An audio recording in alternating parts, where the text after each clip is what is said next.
Bom, boa noite a todos. Uma outra reunião da Retina, do dia 15 de junho de 2023. Então, quem vai começar apresentando o caso clínico é a Juliana Recchia, que é R3. Juliana? Boa noite, meu nome é Juliana, sou residente do terceiro ano. Eu vou apresentar o caso clínico da reunião de hoje. Queria começar agradecendo o professor Sérgio Pimentel e a professora Kyoko Yamada, e aos meus colegas, o Dr. Gustavo Mesquita e o Dr. Daniel Almotti. Bom, nosso caso clínico é de uma paciente do sexo feminino, de 24 anos, que foi encaminhada para avaliação oftalmológica por um quadro de baixa de acuidade visual em ambos os olhos de longa data. De antecedentes pessoais, ela tinha displasia óssea metafisária e ela era filha de pais consanguíneos. De antecedentes oftalmológicos não tinha nada digno de nota. Ao exame, ela tinha uma acuidade visual com correção de 0,15 no olho direito e 0,1 no olho esquerdo, reflexo fotomotor e motilidade preservados, biomicroscopia de segmento anterior e pressão intraocular normais. Aqui tem a retinografia de grande angular da paciente, em que a gente observa uma alteração de brilho macular e algumas alterações pigmentares. A autofluorescenografia. Aqui tem o OCT do olho direito, em que a gente observa essa perda da camada de fotorreceptores bem na região foveal, e um achado bastante semelhante no olho esquerdo.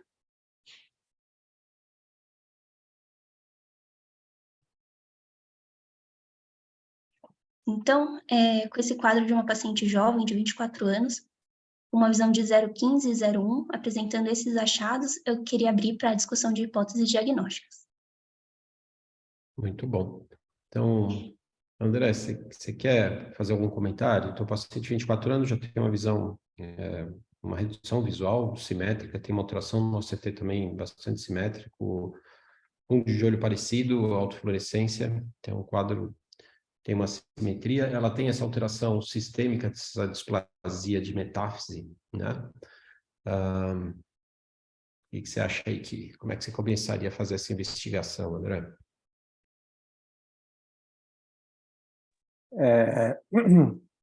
Bom, primeiramente eu acho que pode abrir alguns leques diferenciais assim para esses defeitos localizados de retina externa na região da fóvea, né? A gente tem alguns grupos de doenças que podem cursar com isso, né? Então, abrindo um leque aqui, né? A gente pode ter um dano mecânico, né? Por exemplo, por maculopatia solar, maculopatia por laser. A gente pode ter um dano tracional, às vezes por uma síndrome de tração intramacular, que não é o caso, né? A gente pode ter algumas doenças degenerativas que podem cursar com isso, como o MacTel, poderia causar isso. Algumas doenças inflamatórias, como a foveolite, né? Uma epiteliite também poderia causar. Toxicidade por medicamento, né? Tamoxifeno, poppers. E eu acho que dentro do grupo de distrofias retinianas, que talvez seja o caso aí em questão, né? Porque é um paciente que tem história de consanguinidade, né? Na família, é um quadro bilateral e simétrico, né? Uma paciente jovem. Eu acho que entraria no diferencial a cromatopsia congênita, e eu acho que talvez, não lembro se tem alguma outra distrofia retiniana que poderia cursar com esse defeito retiniano de retina externa. Perfeito, perfeito. André, excelente, porque com um exame, né, que a gente está acostumado, que é o OCT, a gente faz um diagnóstico diferencial bem amplo, e daí a gente pode associar as causas sistêmicas dela e encaixar num diagnóstico único, né, que provavelmente deve ser o caso dessa paciente. É perfeito, André, perfeito. Tem uma outra distrofia que tem essa alteração aí, vamos ver se... Mas é perfeito, André, você falou todo o diagnóstico diferencial dessas lesões de retina externa envolvendo a fóvea, certo? Excelente. Cleide, alguma outra distrofia que causa isso? Então, o Rubens Ávila está falando aqui pelo chat, o PIC.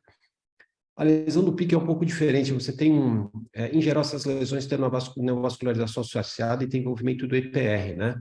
Tá? Que é uma inflamação que pega EPR, retina externa e coro capilar, né? Aqui você vê o EPR íntegro, normal, e só tem uma perda de tecido de cone aqui no centro, né?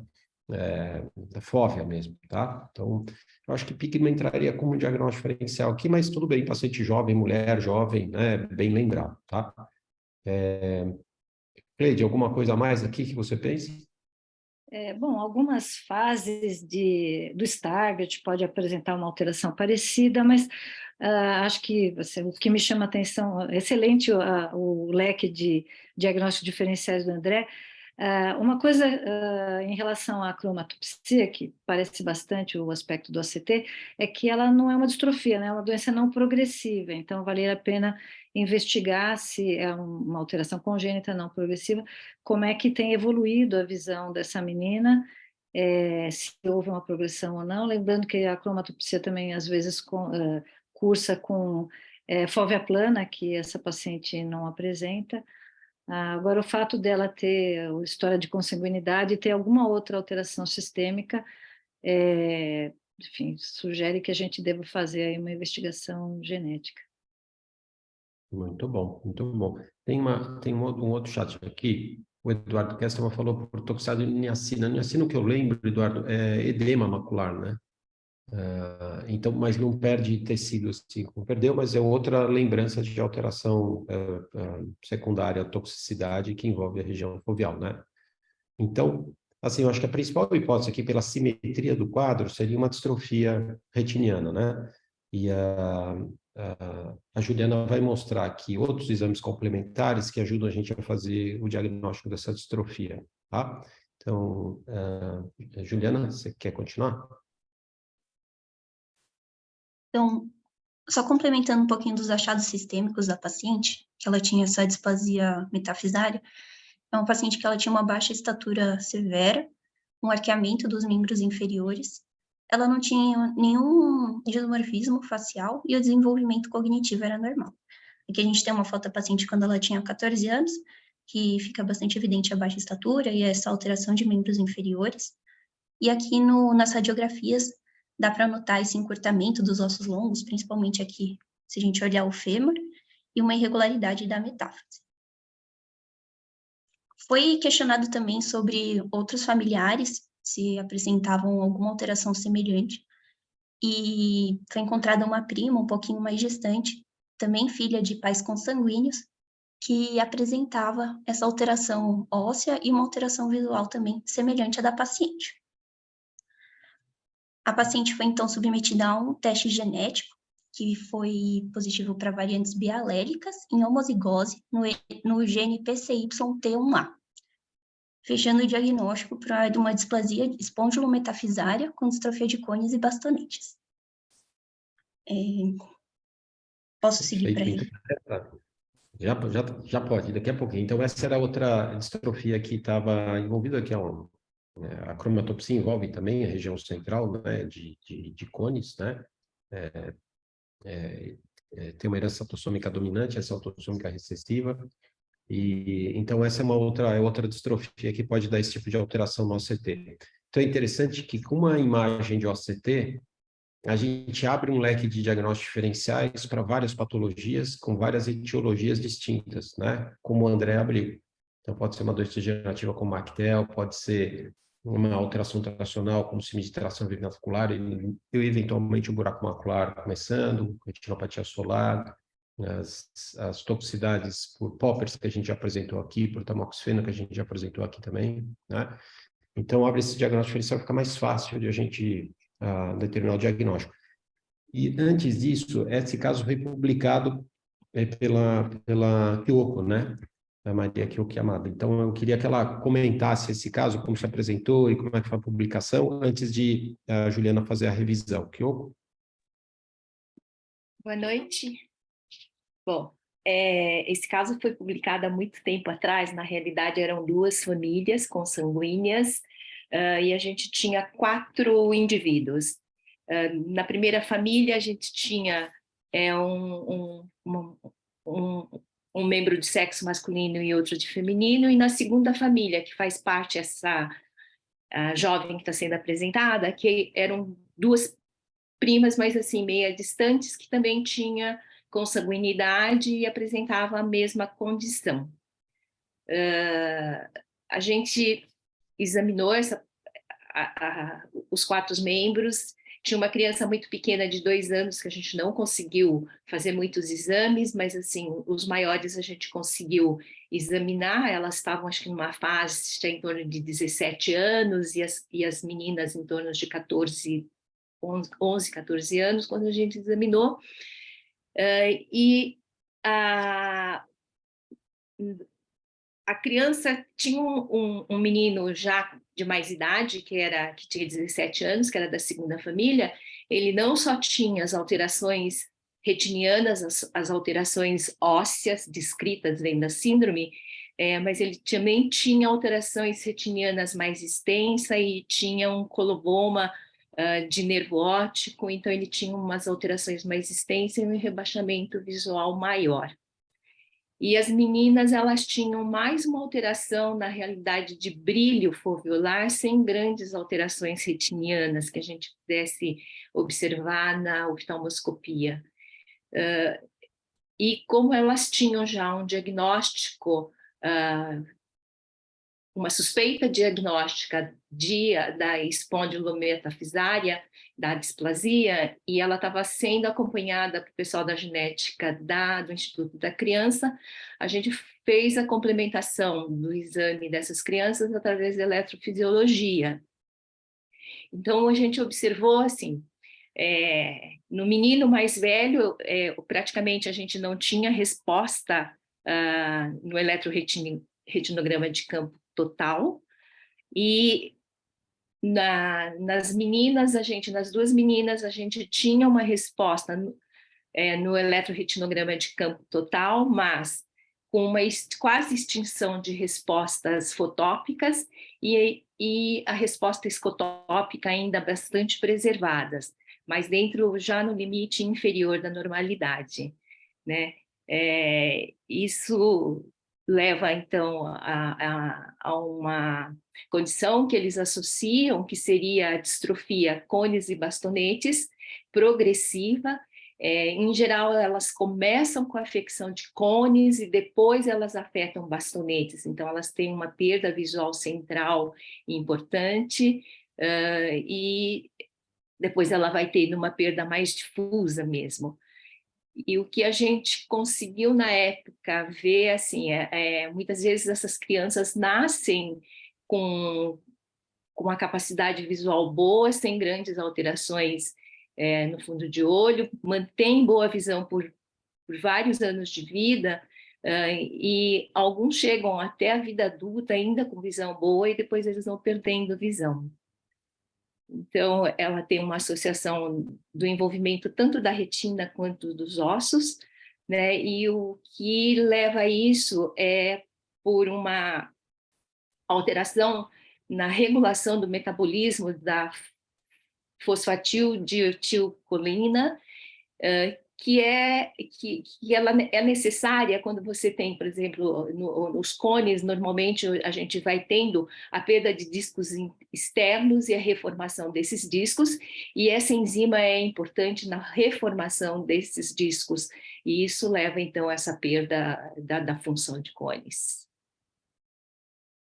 Perfeito, Kyoko. Ótimo. Parabéns pela publicação. Mas a gente não pegou daquela publicação antiga, tá? Essa menina veio no ambulatório aí, a Juliana seguiu essa menina, hein?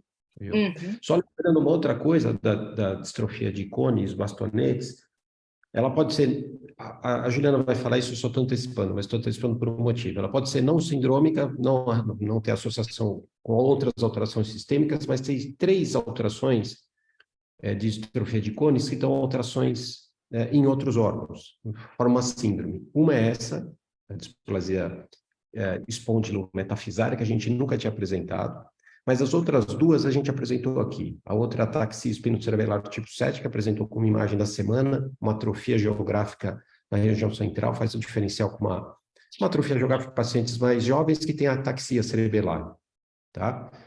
Foi um paciente que veio no ambulatório com dificuldade de andar e dificuldade visual, ele tinha uma atrofia geográfica, ele tinha essa ataxia espinocerebelar. E outro Bardet-Biedl, que a gente já apresentou aqui também, mas já faz mais tempo, tá? São pacientes com retardo de desenvolvimento neuropsicomotor, e polidactilia é uma coisa que tem pouco nas outras síndromes, obesidade,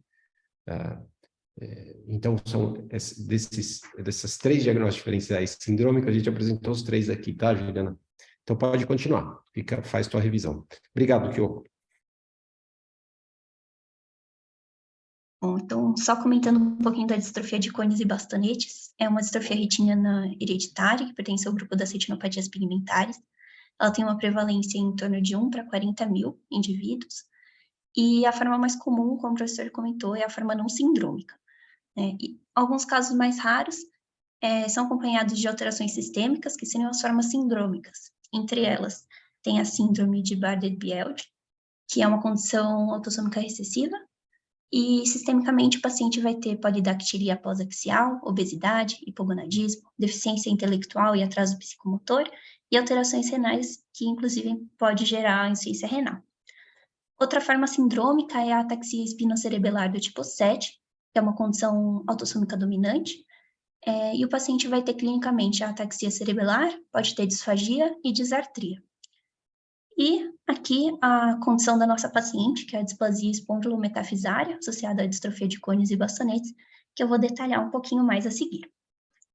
Então, essa condição ela foi primeiramente descrita em 2004 por Walters, que ele publicou essa série de casos com 8 pacientes que tinham essa displasia óssea metafisária associada a um quadro de baixa divisão bilateral, progressiva e de início precoce, que nos achados do eletroretinograma sugeriam uma distrofia de cones e bastonetes.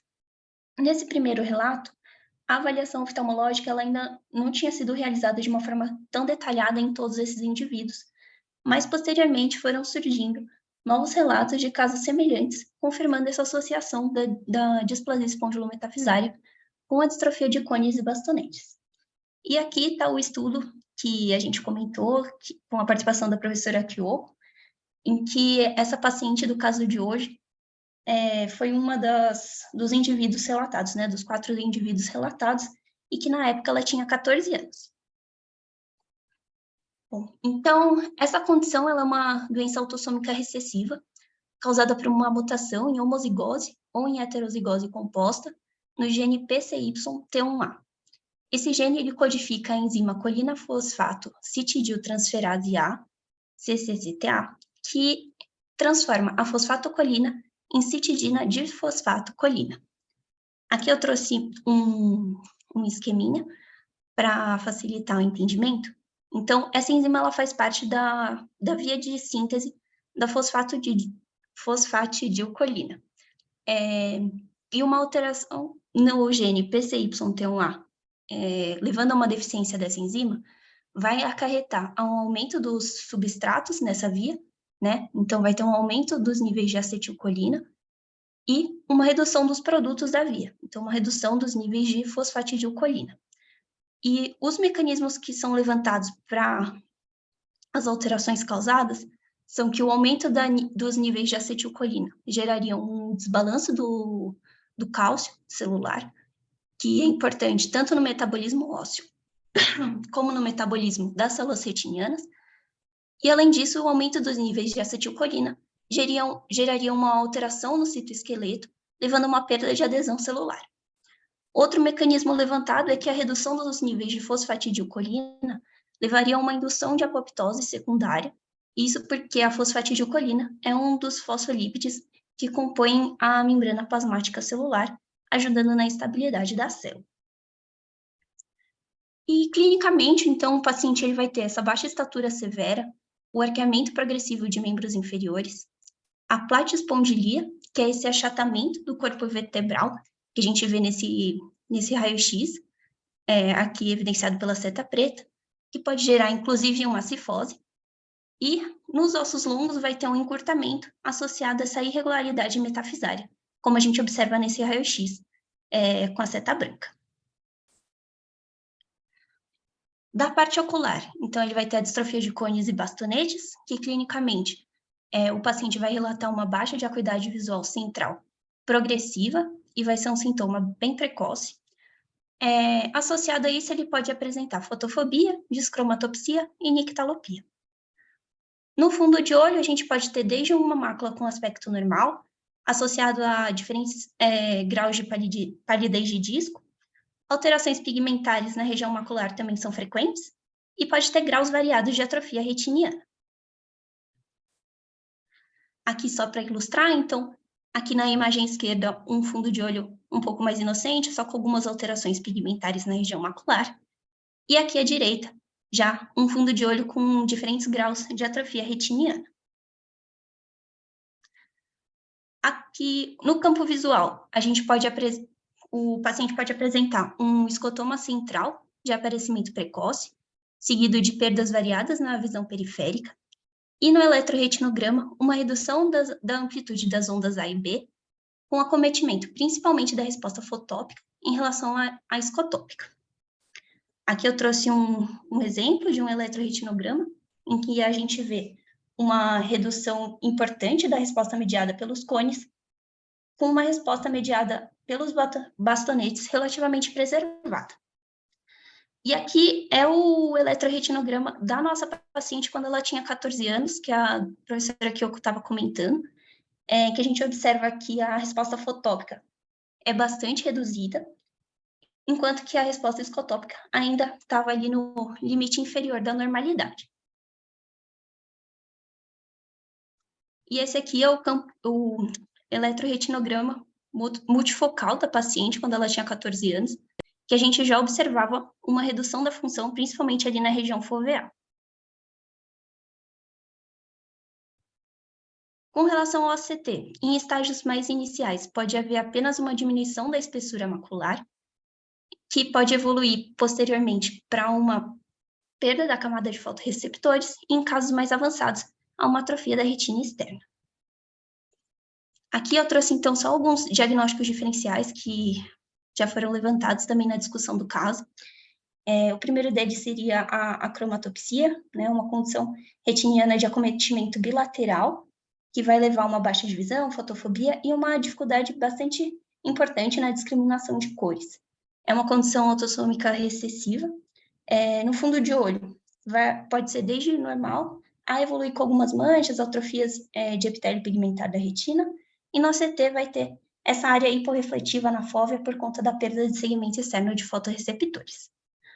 Outro diferencial seria a retinopatia solar, causada por uma toxicidade fotoquímica da luz solar, gerando uma lesão na retina.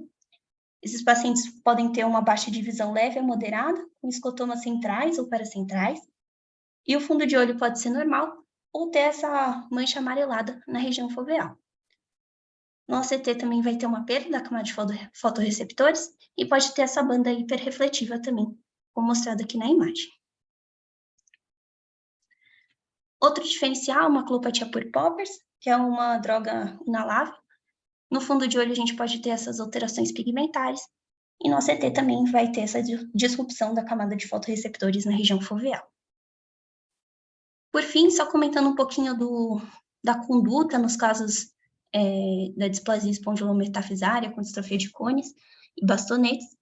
Atualmente ainda não tem nenhum tratamento específico que interrompa ou recupere a perda de visão, mas é importante encaminhar esses pacientes para reabilitação visual. E é importante lembrar também que o diagnóstico molecular para esses pacientes acaba que tem uma importância principalmente para aconselhamento genético e para orientação em relação ao prognóstico do quadro do paciente. Obrigada. Ótimo, Juliana. Parabéns pela apresentação, tá? Excelente a revisão. E eu agradeço a Kyoko também, Maria Kyoko Yamada pelos comentários, também o André Creus e a Cleide Machado pelos comentários. E aqui no chat, os comentários também do Rubens Ávila e do Eduardo Kestman, tá? Parabéns, Juliana. Pode descompartilhar, a gente vai seguir com a imagem. Então, a imagem na semana vai ser apresentada pelo Iago Bastos, que é R3. Isso, Iago. Ótimo, pode seguir. Boa noite a todos. Meu nome é Iago Bastos, eu vou apresentar a imagem da semana. Eu queria fazer um agradecimento ao Dr. Sérgio Pimentel pela ajuda na elaboração dos slides. Bom, esse é o caso clínico da nossa imagem da semana. Um homem de 57 anos, caucasiano, com piora recente da visão no olho esquerdo e queixa de metamorfopsia. De antecedente pessoal, ele tinha intolerância a exercícios físicos. E a acuidade visual dele era de 1 do olho direito e 0,63 do olho esquerdo. Na biomicroscopia não tinham achados dignos de nota. Aqui a retinografia em maior aumento e eu gostaria de abrir para discussão. Muito bom. Então, só com uma retinografia, a gente vai pedir diagnóstico diferencial aqui. Então, paciente de 57 anos, 57, redução de visão recente no olho esquerdo, e essa retinografia, algum palpite e algum exame complementar importante?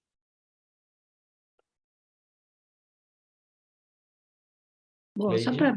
para abrir o leque, assim, né, provavelmente não é, mas nessa idade a gente pode pensar em drusas, alterações pigmentares senis. Uma outra coisa que pode ter um quadro mais agudo, podia ser uma central serosa, tem aí nesse olho esquerdo, podia ser alguns descolamentos do epitélio pigmentar, alterações pigmentares. Mas certamente essa intolerância a exercício físico deve estar na origem aí da doença, mas não sei. Ou não, ou pode Ou ser não. Mas sim, é uma associação, Cleide, mas é muito incomum para a gente pensar, sabe? Cleide, se você tivesse um exame, se tivesse um exame complementar para pedir, para avaliar essa alteração pigmentar que ele tem no olho esquerdo e tem um pouco também no olho direito, na retina nasal, aí, que exame que você pediria? Um só. Autoflura? Eu pediria o CT, mas Você ter. porque ele dá a impressão que a coroide dele é meio avermelhada, tem essas alterações pigmentares que deve estar ao nível do epitélio pigmentar, e um CT. É sempre bom a gente ter uma avaliação multimodal, óbvio, mas o OCT eu também pediria primeiro. Olha, esse é o OCT, tá? Esse é o OCT com corte naquela lesão que estava em destaque na retinografia do olho esquerdo e aqui na região foveal. Uhum. Realmente ele tem um fundo de olho avermelhado, tem uma coroide relativamente espessa, mas não num padrão de Pachyvaso. Tem alteração do epitélio pigmentar e tem esse aspecto, parece uma membrana, talvez uma membrana tipo 2, um material refletivo subretiniano. Entraria no diferencial talvez uma epiteliopatia paquicoroide, com uma membrana neovascular secundária. Então, poderia ser, mas teria que ter um DEP aí, né? Um sinal de dupla camada, André. Está mais para uma membrana tipo 2, né? Essa membrana tem mais membrana tipo 2. O Eduardo escreveu aqui também que tem um aspecto de uma membrana vascular, aquele aspecto acinzentado, e aí confirmando com esse aspecto de material hiperrefletivo subretiniano, que é bem sugestivo de uma membrana tipo 2, ou seja, de um complexo neovascular acima do IPR, né? Agora, eu A acho coroide bem estranha, né? Tem uma distribuição muito evidente de vasos, mas não parece, por exemplo, um aumento da Haller, nada, mas... Não, então, exatamente. Quando a gente vê, a coroide pode até estar no limite superior da normalidade, mas os vasos da Haller não comprimem a coroide interna, nem a corocapilar, né? Nem a sátira, nem a corocapilar. Então, essa é a característica da pacoroide que, apesar de ter uma coroide um pouco mais espessa, você não tem compressão da corocapilar. Tem outras alterações, se vocês virem no CT de baixo, do lado esquerdo, você vê várias alterações espiculadas aí, tá vendo?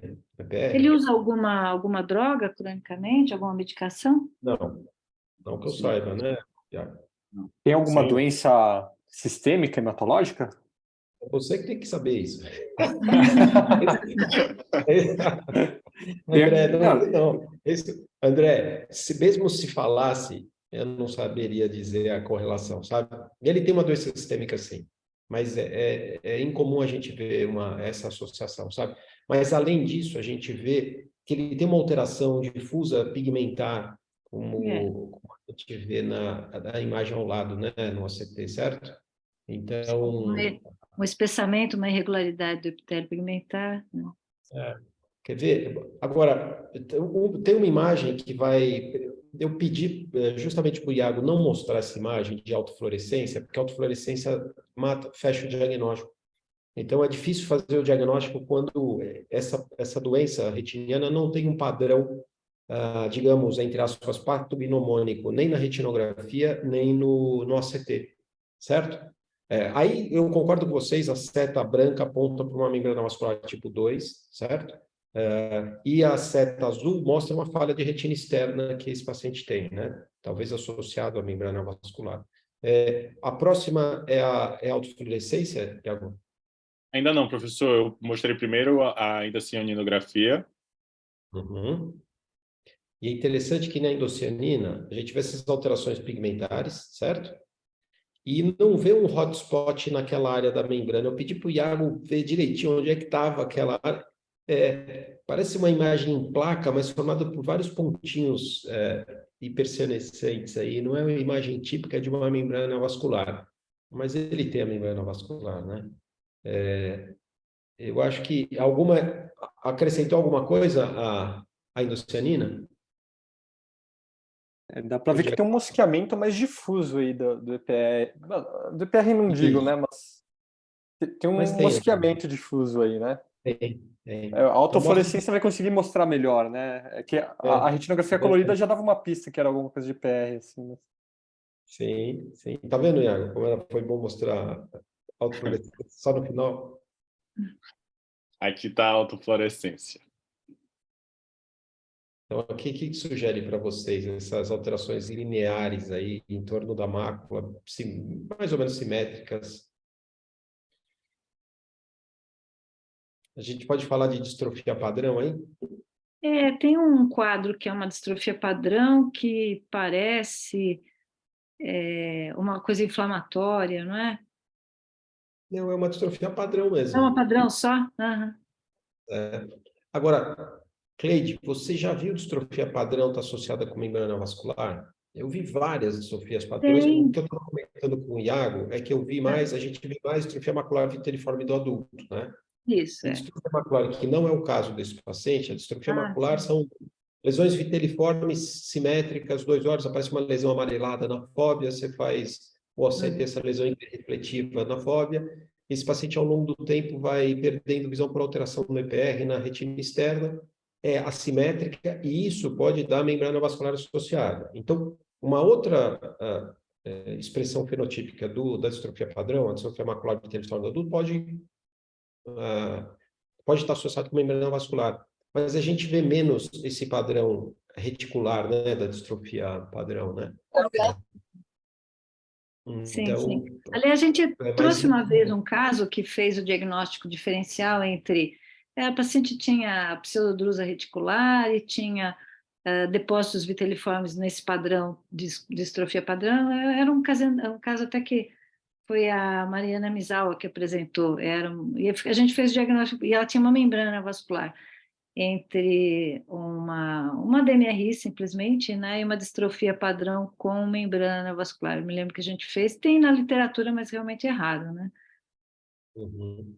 E aqui, como o André falou da epiteliopatia pigmentada paquicoróide, falou de paquicoróide, aqui poderia ser, lembrar, se a gente visse essa imagem, uma epiteliopatia pigmentada paquicoróide, mas aí você tem na paquicoróide você alterações pontiformes numa quantidade muito menor, mas difusas no polo posterior. E aqui essas alterações são lineares, então elas são diferentes, não bate com a... Mas, como o André lembrou, é um diagnóstico diferencial aqui a paquicoróide, né? Epiteliopatia pigmentada da paquicoróide. Mas o padrão de alteração aqui é um pouquinho diferente. O mosqueamento seria mais homogêneo, né? O mosqueamento do EPR seria mais homogêneo, não? Exatamente. E aqui você tem lesões heterogêneas, né? Hiperalto, hipoalto, lineares, certo? E a intolerância ao exercício físico é só para atrapalhar? Não. Não? Ele tem uma doença que está associada com isso. Eu estou curiosa. Só o Iago sabia disso. Ele falou, eu nem prestei atenção nisso. Quer continuar? Algum tem alguma? Doutor Sérgio, pensando no diagnóstico diferencial também, tem aquelas doenças de herança mitocondrial, tipo MID, MELAS, que dão um aspecto padrão parecido. Mas aí o paciente tem o diabetes, né? Tem a surdez, né? Tem um histórico familiar. Esse paciente ele tem 57 anos, não tinha diabetes nada, mas muito bem lembrado. Se você olhar essa foto, Lívia, concordo totalmente. Parece mesmo. medium elas, né? Ótimo. Agora, Iago, você quer continuar e fazer uma revisão aqui? Continuo, professor. Aqui eu trouxe também a Anjo, mostrando talvez um hotspot naquela região. É isso. O ACTA, onde não ficou evidente a formação da membrana. E aqui o resumo do caso, mas eu acredito que vocês já discutiram super bem aí o caso clínico. Tá. É interessante que a membrana, essas membranas tipo 2 não aparecem, elas devem, é o padrão clássico da Anjo, mas ela não aparece tanto com esse padrão na Anjo, né? Parece só um ponto de vazamento, sem um padrão muito... É que nesse artigo, nessa publicação, mostra, eu perguntei para o Iago, eles mostram só a fase tardia da Anjo, essa Anjo deve ter 6, 7, 8 minutos, né? E eles não mostram o início para a gente ver o crescimento desse extravasamento aí, né? Mas o OCT é muito sugestivo. E eles fizeram um teste terapêutico, né, Iago? Com Exato. Então, segue aí, pode seguir. Vamos lá. Bom, aqui o diagnóstico, então, é distrofia padrão associada à doença de McArdle. E é aqui que entra a intolerância ao esforço físico. Esse foi o artigo de onde nós tiramos a imagem da semana. E no segmento do caso, foi indicado uma injeção de ranibizumab no olho esquerdo, que era o olho da queixa do paciente. E após a injeção, o paciente teve uma melhora da metamorfopsia, a retina externa dele também ficou menos fragmentada, e a acuidade visual dele passou a 1 novamente. Eu posso seguir para a revisão, professor? Pode seguir. Então, a gente comprovou que tem uma membrana vascular secundária a essa distrofia padrão, que parece mais uma distrofia reticular mesmo, né? Então, o Iago vai fazer uma revisão das distrofias padrões e dessa doença de... Como é que é? McArdle, é isso? Isso. Doença que só reumato e ortopedista conhecem. Nem eles, professor. Eu entrei em contato para a gente fazer o levantamento dos pacientes e eles pediram para eu ir no ambulatório de defeitos, de erros metabólicos. Então, só esse pessoal que deve conhecer, né? Bom, vai lá, Iago. em relação à distrofia padrão, elas são um grupo de doenças que é caracterizado por diversos padrões de depósitos pigmentares maculares. Elas estão relacionadas ao gene PRPH2 e, em geral, acontecem em indivíduos de 40 a 50 anos, tendo como alvo o EPR, levando ao acúmulo de lipofuscina. Esse é o espectro da distrofia padrão.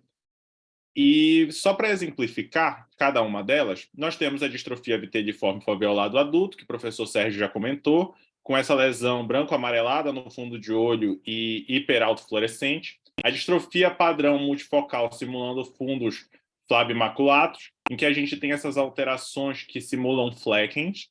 A distrofia reticular, que no nome já diz, nós vamos ter essas alterações hiperpigmentares reticulares no polo posterior. A distrofia butterfly, e a mais rara de todas, o fundos pulverulentos, em que nós temos esse padrão mosqueado no polo posterior. Em relação à doença de McArdle, ela também pode ser chamada de glicogenose tipo 5. É uma doença autossômica recessiva que pode se instalar tanto na infância quanto na idade adulta. Ela é rara, tem a incidência de 1 para 100 mil, mas é a desordem musculoesquelética mais comum. Acontece uma alteração na enzima da miofosforilase, e por conta disso, as manifestações clínicas em geral são a intolerância ao esforço físico, episódios agudos de contratura muscular, rabdomiólise e mioglobinúria. Pensando na fisiopatologia da doença, a gente sabe que a retina externa tem uma alta demanda por glicose, e essa demanda é suprida pelo EPR, que converte o glicogênio em glicose por meio da enzima miofosforilase. Essa enzima converte o glicogênio em glicose 1-fosfato, e essa glicose 1-fosfato é usada no metabolismo intracelular porque ela não consegue sair de dentro da célula. Com a ausência da miofosforilase, a gente também não vai conseguir produzir a glicose 1-fosfato, prejudicando o metabolismo intracelular e levando ao acúmulo de glicogênio. Eu trouxe aqui para vocês uma imagem de microscopia eletrônica mostrando o acúmulo de lipofuscina no EPR, essas vesículas na membrana de Bru e um endotélio praticamente sem alterações. Aqui, mais uma imagem de microscopia mostrando para vocês o acúmulo de lipofuscina, levando à atrofia dos fotorreceptores e a transição com a retina saudável. Embora eu tenha mostrado para vocês a alteração do fundo de olho da doença de McArdle, ela, em geral, vai se apresentar como epífora e equitrópio por uma disfunção do músculo orbicular. E o diagnóstico vai ser feito por meio da biópsia muscular, mostrando a ausência da miofosforilase nas fibras musculares e acúmulo de glicogênio, análise genética do gene PYGM, que é o gene da miofosforilase, e o diagnóstico oftalmológico vai ser incidental ou devido às complicações, como a atrofia geográfica e a formação de membranas neovasculares, que foi o caso do nosso paciente. O prognóstico e o tratamento se mostram com um prognóstico bom, já que a perda visual, em geral, tem uma progressão bem lenta. E a formação de membrana é infrequente. Como o professor Sérgio comentou, das distrofias padrão, a que mais comumente está relacionada com a formação de membranas é a distrofia viteliforme foveolado adulto, e mesmo assim a incidência é só em 5 a 15% dos casos. Não existe um tratamento específico para o depósito de lipofuscina, e o tratamento com anti-VEGF vai ser indicado nesses casos em que há membranas neovasculares. Aqui são as referências que eu utilizei. Eu convido todos a seguirem o Instagram da Retina e assistirem nossas aulas no YouTube da Retina. Muito obrigado pelos comentários de todos e pela atenção. Ótimo, Iago. Excelente, excelente. Parabéns, tá? Parabéns pela apresentação. De novo, agradecendo a Cleide, o André e o Eduardo pela colaboração aqui na discussão, tá? Ótimo, ótimo, Eduardo. Iago, pode descompartilhar. E agora a gente vai apresentar o artigo da semana, que vai apresentar o Arthur Amorim. Então, o Arthur é R1, e é impressionante como os residentes aqui são excepcionais, porque eles estão entrando agora. Então, tem pouca noção de oftalmologia em geral, e muito menos de retina, né? Então, eu discuto antes os artigos com todo mundo, né? Com quem vai apresentar, e o Arthur sabia tudo aqui do artigo, né? Então, ele reviu, foi a fundo, viu tudo, todos os elementos que faziam parte dessa apresentação do artigo, ele foi atrás e vai apresentar super bem para vocês. Basicamente, em resumo, a gente sabe que depósito do senoide subretiniano, ou pseudodrusa reticular, está associado com evolução para atrofia geográfica. É um marcador de evolução ruim. Ou evolui para neovascularização tipo 3, para REP, ou evolui para atrofia geográfica, né? Pacientes que têm genótipo ARMS2, CHTRA1, que é o outro ponto desse artigo, também evolui para atrofia geográfica. Então, o ponto desse artigo apresentado pelo grupo do AREDS em pacientes que fizeram tratamento com AREDS, é avaliar qual a correlação que existe entre depósito do senoide subretiniano e o gene, esse gene ARMS2 HTRA1. Quer dizer, será que os pacientes com essa genética apresentam atrofia geográfica via formação de depósito do senoide ou não? Ou eles são fatores independentes, tá? E é isso que o artigo mostra. No final, eles mostram que essas duas lesões são independentes. Então, as duas evoluem de formas distintas para a atrofia geográfica. Isso é importante para a gente avaliar esses pacientes. O artigo sugere que a gente não precisa pedir teste genético para ver evolução para a atrofia geográfica, porque o depósito do senoide é um marcador, talvez tenha um viés nessa interpretação do artigo. Uma briga grande aí do grupo do AREDS e um grupo a parte que acha que deve-se colher teste genético para todos os pacientes com degeneração macular para ver o prognóstico desses pacientes. Mas o Arthur vai detalhar tudo isso para vocês com os resultados e as conclusões. Arthur? Oi, professor. Estão me ouvindo bem? Sim. Perfeito. Meu nome é Arthur Amorim, sou R1 do serviço aqui de oftalmologia da USP. Queria começar agradecendo ao professor Sérgio Pimentel pela ajuda com o entendimento do artigo, com a confecção e opinião nos slides. Vamos lá. A atrofia geográfica é o tipo de lesão que define o subtipo atrófico da DMRI tardia. E é uma condição que acomete mais de 5 milhões de pessoas no mundo, tipicamente bilateral e progressiva. E essa taxa de crescimento da atrofia é um desfecho muito estudado em diversos ensaios e estudos. Já identificaram alguns fatores de risco genéticos e clínicos como relevantes para essa taxa de crescimento, mas o entendimento ainda é bem imperfeito nesses mecanismos, principalmente nos mecanismos e o que levam a eles. Como o professor acabou de bem dizer, essas pseudodrusas, né, que são os depósitos drusenoides subretinianos, cada vez mais são reconhecidos como um fenótipo muito importante da DMRI. E eles são de difícil visualização no exame clínico ou na retinografia, mas são muito bem visualizados por outros métodos, na autofluorescência, no OCT. Aqui, na primeira imagem, é uma retinografia colorida, que é semelhante ao que o exame clínico consegue mostrar. A segunda imagem já é uma retinografia red-free, em que os pontos hiperrefletivos, igual a ponta da seta mostra, são esses depósitos drusenoides entremeados por áreas hipofluorescentes de retina e hiporrefletivas de retina. Na imagem C, mostra a autofluorescência, em que os depósitos são hipofluorescentes, fica mais fácil de ver, e no OCT, eles são depósitos que ficam acima do EPR, então diferenciando das drusas verdadeiras, que são sub-EPR. No AREDS 2, que foi o estudo base para o desenvolvimento desse estudo, foi constatado que o crescimento da atrofia geográfica foi significativamente mais rápido nos indivíduos que tinham esses alelos de risco, ARMS2 e HTRA1, e outros estudos já demonstraram que o crescimento dessa atrofia também é mais rápido quando os olhos têm depósitos drusenoides, apesar de ser uma questão um pouco controversa e não ter sido analisada no ARED.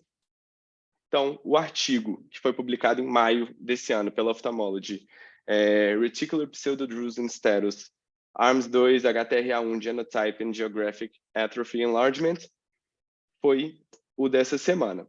O objetivo era determinar se esses depósitos drusenoides, o genótipo com alelos de risco, ou ambos, estão associados a alterações nessas taxas de crescimento da atrofia, principalmente passando por um ponto em que, se existe a mediação dos efeitos genéticos por meio dos depósitos drusenoides para influenciar nessa taxa de crescimento.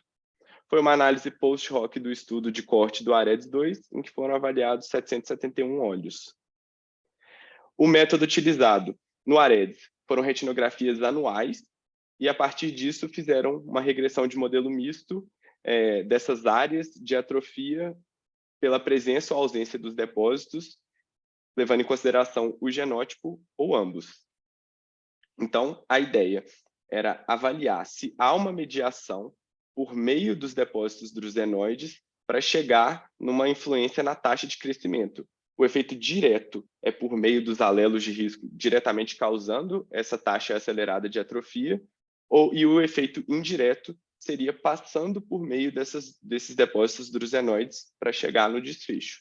Eles consideraram 100 alelos de risco ou grupos com 1 ou 2 alelos de risco. E o potencial mediador foi o status dos depósitos drusenoides na linha de base ou na primeira atrofia identificada no estudo. Como eu disse, o efeito direto foi a associação entre a exposição ao genótipo de risco e o desfecho numa taxa de crescimento maior, sem passar por meio dos depósitos drusenoides. O indireto foi passando por esses depósitos, e o efeito total é a soma dos efeitos direto e indireto. E como resultados, eles observaram que as taxas de crescimento da atrofia são maiores se existem depósitos drusenoides e também são maiores se existem pelo menos um alelo de risco. Inclusive, quando se faz o ajuste com a presença dos depósitos ajustado pelo genótipo e com o alelo de risco ajustado pela presença dos depósitos drusenoides. Então, em resumo, as taxas de crescimento foram as menores quando havia uma ausência de depósitos e ausência de alelos de risco, foi intermediária se não haviam depósitos, mas haviam 1 ou 2 alelos de risco, e maior se haviam depósitos, independente de ter ou não os alelos de risco.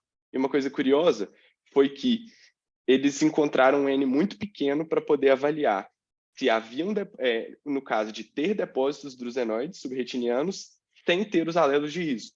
Ou seja, é uma relação quase que não inexistente, mas uma relação mais rara um pouco, de ter o alelo, mas não gerar nenhum depósito drusenoide.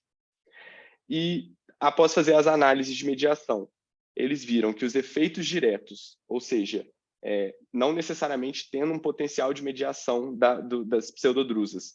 Foi estatisticamente diferente de zero, mas os efeitos indiretos, quando passa por essa mediação dos depósitos, não foram estatisticamente diferentes de zero. Então, eles perceberam que o efeito total foi muito similar ao efeito direto. Ele demonstrou, inclusive, que a taxa de crescimento dessa atrofia foi praticamente pouco mais de 35% maior em óleos com os depósitos do que em óleos sem depósitos drusenoides. E o tempo que a pessoa transcorre com a presença desses depósitos e a atrofia é um fator mais relevante para influenciar nessa taxa de crescimento do que simplesmente o fator binário de ter ou não ter depósitos. O mais importante é quanto tempo essa pessoa passou com essas pseudodrusas. E a análise de mediação também mostrou que esses alelos de risco foram associados a uma taxa de crescimento maior por meios que não são necessariamente passados por um mecanismo das pseudodrusas. Então, como conclusão, eles viram que o aumento da atrofia é significativamente maior quando existem pseudodrusas.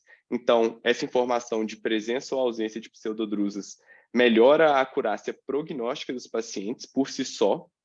E não era o ponto central dessa análise que eles fizeram, mas eles perceberam que quando os pacientes tinham uma atrofia geográfica não central, era mais provável que essa atrofia progredisse mais rápido em direção à mácula em olhos que tinham pseudodrusas. Só que, ao mesmo tempo, eles falam que eles levantam a hipótese de, na verdade, a presença de pseudodrusas gerar um crescimento da atrofia para todos os lados, e isso acabar influenciando nesse crescimento em direção à região central. E eles concluíram que pseudodrusas e alelo de risco são fatores de risco independentes para esse crescimento mais rápido. Então, os alelos levam a esse crescimento da atrofia por meio de outros mecanismos, como eu já disse. E, em diversos casos, os testes genéticos não devem necessariamente ser utilizados para identificar os olhos que têm alto risco de um crescimento rápido da atrofia. Como o professor acabou de comentar, existe uma polêmica por trás desse artigo também, em relação aos autores do artigo e algumas empresas de produção de testes. Então, pode dar a impressão de que não necessariamente o resultado do estudo leva a essa conclusão, mas como as pseudodrusas são um fator mais importante para predizer uma taxa maior de crescimento da atrofia, fazer testagem genética se torna um pouco um gasto talvez desnecessário nesse momento. Em resumo, era isso. Fico à disposição para esclarecer quaisquer dúvidas e agradeço a atenção de todos, a contribuição do Dr. Sérgio. Obrigado. Parabéns, Arthur. Excelente a tua apresentação, viu? Excelente, excelente. E é um artigo difícil de ler, são muitos dados. A avaliação estatística foi feita especificamente para avaliar essa associação, né? Estatisticamente é muito difícil de você... É um artigo muito elaborado estatisticamente, né? E o Arthur pegou os pontos chaves do artigo. Quer dizer, então, se você vê, por exemplo, uma publicação sobre uma droga para atrofia geográfica, se esses grupos, tratado e não tratado, não forem pareados para atrofia geográfica, nem para a genética desses pacientes, pelos genes OARMS2 e HTRA1, provavelmente os resultados não vão ser muito conclusivos, porque essas duas alterações, elas determinam um prognóstico pior desses pacientes em velocidade de crescimento da atrofia geográfica, né? Essa é uma conclusão importante para a publicação científica, né? E a outra, a gente vê esses pacientes com depósito drusenoide, estou começando com atrofia geográfica, eles têm um risco de crescimento mais rápido dessas alterações, né? Hoje a gente está começando a ter, no segundo semestre a gente vai ter no Brasil aqui, talvez no final do segundo semestre, drogas, né, os inibidores de C3 e C5 para impedir, para reduzir a velocidade de crescimento da atrofia geográfica. Talvez isso não funcione tão bem para pacientes com depósito drusenoide subretiniano, né? Mas funcione talvez melhor para pacientes que não têm os depósitos drusenoides. É isso. Cleide, André, Eduardo, algum comentário aqui sobre esse artigo, não? Podemos seguir? Só dar parabéns para o Arthur, que é um artigo super difícil, principalmente a parte de estatística, ele resumiu muito bem. Parabéns. Não, quando ele me apresentou o Obrigado. artigo, já estava pronto. Já estava pronto. Excelente. Parabéns, Arthur. Parabéns, tá? Obrigado, E professor. pode compartilhar a tela. A gente vai seguir agora com o caso cirúrgico do Bernardo Keston. O Bernardo faz o fellow de primeiro ano de retina cirúrgica e é o preceptor, um dos preceptores da clínica. Ele vai mostrar um caso super bonito que ele operou. Tá dando para ouvir, professor? Dá para ouvir, Bernardo. Bom, tá bom. Boa noite a todos, então. Como o doutor Sérgio me apresentou, meu nome é Bernardo, sou preceptor da residência de oftalmologia desse ano aqui da USP e faço fellow de retina cirúrgica. Queria agradecer primeiro ao meu pai, Eduardo, que me auxiliou na cirurgia, e ao professor Sérgio pela orientação aqui na apresentação. Então, esse é um caso de uma mulher de 76 anos, de antecedente oftalmológico digno de nota. Ela tinha uma fácula em ambos os olhos realizada, tinha uma acuidade visual desse olho de conta-dedos a 30 centímetros e tinha uma história de uma baixa acuidade visual há cerca de 2 meses já, então já mais um caso mais crônico. Ela tinha biomicroscopia, então já tendo feito a fácula, era pseudofásica de ambos os olhos, e ela, aqui eu não tenho a retinografia pré-cirúrgica, eu tenho só a descrição que vocês vão ver no início da cirurgia, era um DR total, com algumas áreas já de PVR, com uma rotura aparentemente única operculada na região temporal superior, quase às 12 horas. E aí eu vou passar para o vídeo, que vai dar para ver no início da cirurgia. Então, aqui nesse início está invertido, esse é o trocáter da infusão, estão passados os dois trocáter normalmente, e iniciado a realização do core, da vitrectomia do core, e aí quando a gente colocar o sistema de visualização, vai dar para perceber melhor no início qual era o aspecto descrito com esse descolamento de retina total, que a gente consegue perceber aqui, e já com algumas áreas de PVR, a gente consegue perceber algumas áreas de PVR tanto mais periféricas, inferiores e até temporais, quanto algumas áreas de PVR mais perto do polo posterior e na arcada temporal inferior e até mais perto da região macular propriamente dita. Então, foi iniciado a vitrectomia do core propriamente dito aqui, um pouco mais periférico, mas fazendo ainda o core. Aqui a gente está vendo e analisando as áreas de PVR que a gente iria abordar posteriormente. Depois dessa análise, a gente partiu agora para a realização, para a tentativa de ver se tinha o DVP presente. Então, a gente foi com uma manobra com vitreófago mesmo, próximo ao nervo óptico, por mais que a retina estivesse descolada, a gente tentou fazer dessa forma e percebeu que o DVP, nesse caso, já estava presente, não tinha uma mobilidade da retina muito grande quando a gente dava o vácuo próximo ao nervo óptico.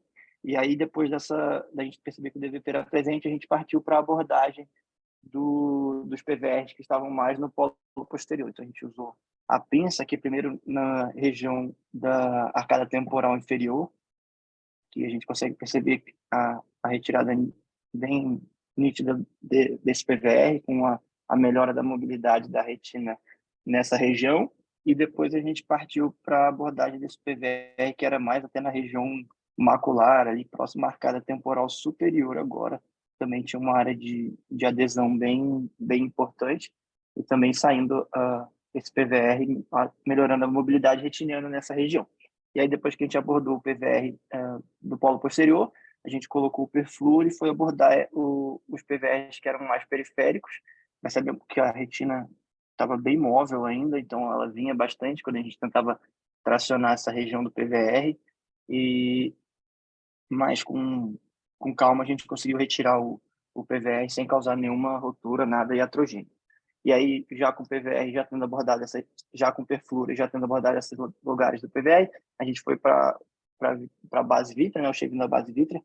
Aqui fica um pouco difícil de ver pelo vídeo, que a rotura era bem periférica, mas era aproximadamente nessa região temporal superior, quase das 12 horas.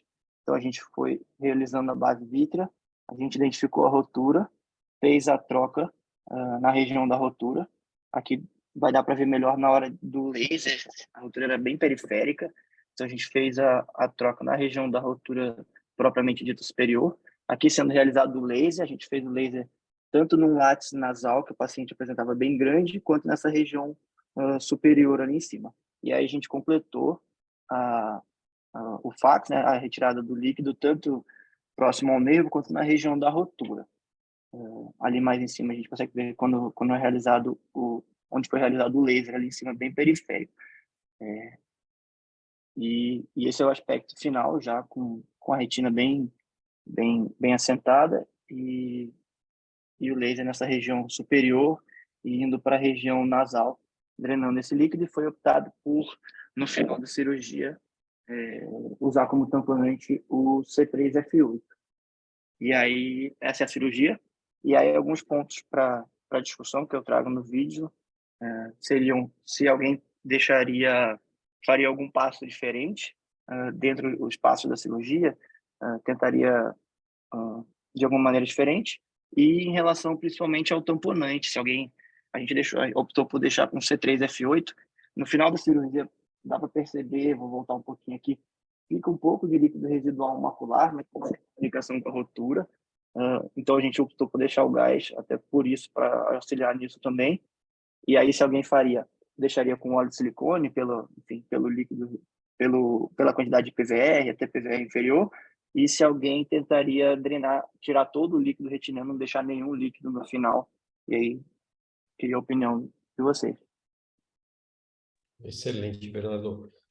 Ótima cirurgia, viu? Parabéns para você. Que orgulho para seu pai, hein? Caramba, depois ele vai comentar aqui, tá? E o Leandro, você quer comentar? Depois o André comenta, e daí, por fim, o Eduardo faz um comentário geral sobre a cirurgia também? Perfeito. Boa noite a todos. Bernardo, parabéns pela cirurgia, muito bem conduzida, né? A gente consegue ver que você fez os passos direitinho, então estabeleceu a vitrectomia, testou para ver se tinha o descolamento do vítreo posterior, porque se você tem uma lamela vítrea, isso muda totalmente o prognóstico. Aí começou a abordar os PVRs inicialmente no polo posterior, foi muito bem abordado. A partir daí você consegue estabilizar a retina com perfluorocarbono, e aí o perfluorocarbono acaba agindo como uma terceira mão, ou uma segunda mão no caso, né, te ajudando, te auxiliando para você ter a firmeza para dissecar os PVRs periféricos, e fez o laser, tudo direitinho. Eu confesso que a única coisa que eu teria feito diferente para esses casos que já são mais crônicos, eu gosto de colocar um elemento circunferencial. Eu teria colocado uma faixa, porque eventualmente no pós-operatório você pode ter alguma contração. Nesses casos mais crônicos, isso é frequente, e se você tem uma faixa, essas contrações periféricas leves a moderadas, você consegue segurar. Tirando esse fato, eu achei que a cirurgia foi perfeita. Você não precisa secar totalmente o líquido no polo posterior, você precisa posicionar esse paciente adequadamente no início, né? Então, com o face down, para você proteger a mácula, evitar a formação de dobras. Esse líquido rapidamente é absorvido, você não precisa secar ele totalmente. A gente, no início, fica meio que super preocupado de dissecar cada líquido, faz retinotomias e tal. Depois, com o tempo, você vê que isso não é necessário, você não precisa ser agressivo para secar totalmente a retina, só posicionar adequadamente o paciente para evitar dobras posteriores. E o tamponante, você tirou todo o PVR, você tem aquela convicção que a retina está móvel, você pode deixar muito bem C3F8. Parabéns, muito bem conduzido. Excelente, Leandro, eu concordo com todos os pontos aí. André? Bom, também parabenizar o Bernardo pela condução do caso, eu acho que foi super bem conduzido. Acho que o uso do perfluorocarbono super útil para a remoção dos PVRs média periferia e periferia, né? Como o Cabral comentou, ajuda como uma terceira mão, né, para estabilizar a retina, né? Às vezes você tem casos que o PVR está muito aderido na retina e você, na técnica de utilizar uma mão, uma pinça e fazer uma contraforça com a iluminação, às vezes não é suficiente. Às vezes utilizar uma técnica com chandelier e tornado secção bimanual pode ser utilizada em alguns casos, mas de forma geral, da forma como foi conduzido, é suficiente, né? E com relação ao líquido subretiniano também, se for uma coisa não muito evidente, né? Se for uma coisa residual sutil, eu acho que só observa, né? Não tem necessidade de drenar, e o próprio EPR vai dar conta de absorver isso, né? Agora, o que não pode ocorrer é um líquido residual mais relevante, que aí pode evoluir com alguma prega retiniana, né? E com relação ao tamponante, eu acho que sendo uma ruptura superior, né, e tendo removido tudo o PVR, o gás é suficiente, né? E concordo com o comentário do Cabral, acho que quando tem grande quantidade de PVR, assim, a faixa associada pode ser bem-vinda, embora não seja essencial, né, obrigatória, mas eu acho que é bem-vinda, assim.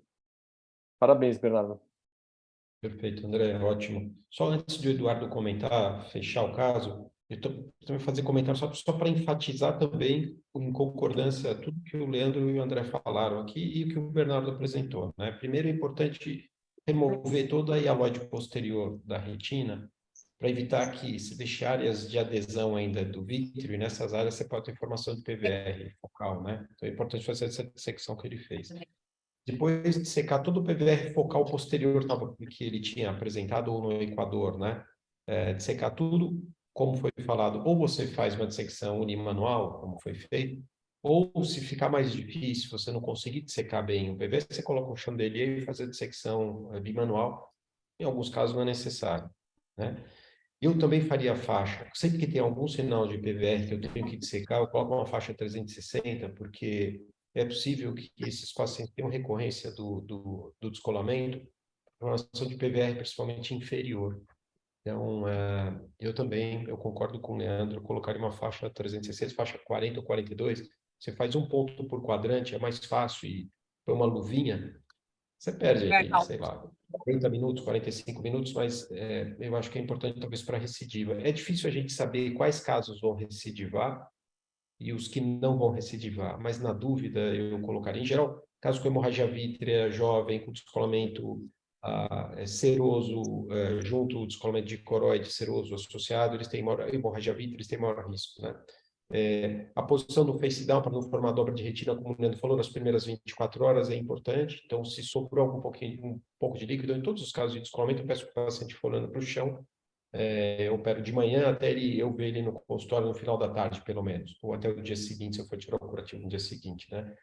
E o gás, eu concordo com o componente de gás, as culturas eram superiores, então você precisa tamponar em cima. Então, é suficiente um gás de longa duração para fazer esse tamponamento, eventualmente até um SF6. É uma possibilidade. Eu evito de colocar silicone pelos efeitos colaterais do silicone, né? Mas eu falei isso só para dizer que a gente está em concordância, quer dizer, o que eu falei, o que o Leandro falou e o que o André falou, está em concordância com o que o Bernardo mostrou, tá? Eduardo, você quer comentar? Tá dando para ouvir? Tá dando para ouvir? Dando para ouvir, Alô? parabéns pela cirurgia, parabéns pelo filho, tá? Não, a cirurgia foi ele que fez. Não foi eu que fiz, não, foi ele que fez. Eu, como sou mais velho, eu estou usando mais gás e menos faixa. Eu acho que eu sou o mais velho aqui de todos, hein? Então, eu já usei mais óleo, já usei mais faixa. Eu acho que com o tempo eu fui diminuindo isso e sendo mais agressivo na dissecção e usando menos faixa e menos óleo, né? Eu sinto isso na minha, vamos dizer assim, na minha história como cirurgião, né? E a tendência dos residentes, dos fellows, eles gostam de botar óleo porque eles olham no dia seguinte está todo mundo colado, né? Enquanto está com óleo, está colado. Mas se você não secou bem, não tirou o PVR, na hora que você tira o óleo, ela vai descolar. Então, a decisão... E também tem que olhar o paciente antes, ver se ele vai ficar na posição, se é uma pessoa que vai colaborar. Tem gente que você sabe que não vai ficar. Esse paciente a gente orientou a ficar nos primeiros dias, 2 horas de manhã, 2 horas de tarde, 2 horas. É porque às vezes a gente tem que adaptar. A gente diz para o cara olhar, olha, se você olha o dia inteiro para baixo, na realidade o cara não olha, então você tenta dar uma... A gente operou de manhã, eu falei, olha, você vai ficar hoje 2 horas de manhã, 2 horas de tarde, 2 horas de noite, olhando para baixo, depois olhando, vendo televisão, enfim. Não drenei o líquido também residualzinho, que o Bernardo até perguntou, tem que drenar? Tem que drenar? Eu falei, não precisa drenar, vai botar o olhar para baixo, ele vai absorver. Mas, assim, evolutivamente, eu tenho feito menos faixa e menos óleo. Esse é o meu comentário, assim. Perfeito, Eduardo. Parabéns pela orientação aí da cirurgia e pelo cirurgião, seu filho. Já mais uns 2 meses ele está me substituindo já. Eu estou parando com isso, tá? Agora eu só quero nadar e tocar. Agora eu não quero mais operar, não. E operar fora, e operar na África também, né? Isso. Eu quero me divertir, é diversão. O Eduardo ele faz parte de um grupo que faz essa assistência para populações carentes no mundo inteiro. Tem várias viagens pelo mundo inteiro operando aí, principalmente na África, né, Eduardo? Na África. Eu fiz uns 2 meses atrás, eu fui ao Nepal. Uhum. Muito bacana essa história. Parabéns, Eduardo, parabéns. Eu não sei se obrigado. Parabéns. Os fellows que estão fazendo cirurgia querem fazer alguma pergunta? Então, se tiver alguma pergunta aqui para fazer, ó, tem o Eduardo para responder, tem o André, tem o Leandro. Se vocês quiserem fazer alguma pergunta desse caso, ou eventualmente alguma outra pergunta. Lívia, alguma questão aí? Não, só parabenizar o Bernardo pela cirurgia mesmo. Tá. Então é isso. Obrigado, Bernardo. professor. Tá. Obrigado, Cabral. Obrigado ao Crius também. Parabéns, Bernardo. Excelente. Obrigado a todos aí, vocês Obrigado. por estarem ensinando aí para o meu filho, tá bom? Obrigado para vocês. Eduardo, obrigado pela participação aqui, tá? Isso, tá bom. Bem-vindo aqui. A gente convida toda a reunião para convidado, tá? Tá bom, obrigado, Sérgio. Parabéns. Um abraço. Bernardo, parabéns pela cirurgia, tá? Leandro e André, super obrigado pelos comentários aqui. Queria agradecer a todo mundo que apresentou, né? O Arthur que apresentou o artigo, indo de trás para frente, o Iago que apresentou a imagem da semana, e a Juliana Reque que apresentou o caso clínico. Eu já agradeci para o André, a Cleide, a Kiyoko, o comentário aqui online do Eduardo também, e do Rubens Ávila no chat, tá? E todo mundo aqui que assistiu, que participou. Quem não assistiu vai assistir depois no YouTube, né? Tem muitos acessos, que é muito bacana. Isso é gratuito e a gente faz questão que continue assim. Eu acho que o ensino, acho que quando possível não deve ser cobrado, né? Ainda mais provido por uma universidade pública, né? E é isso aí. Quinta-feira que vem a gente faz a próxima apresentação, tá? Um abraço para todos, ótima sexta e ótimo final de semana para todo mundo, tá? Um abraço.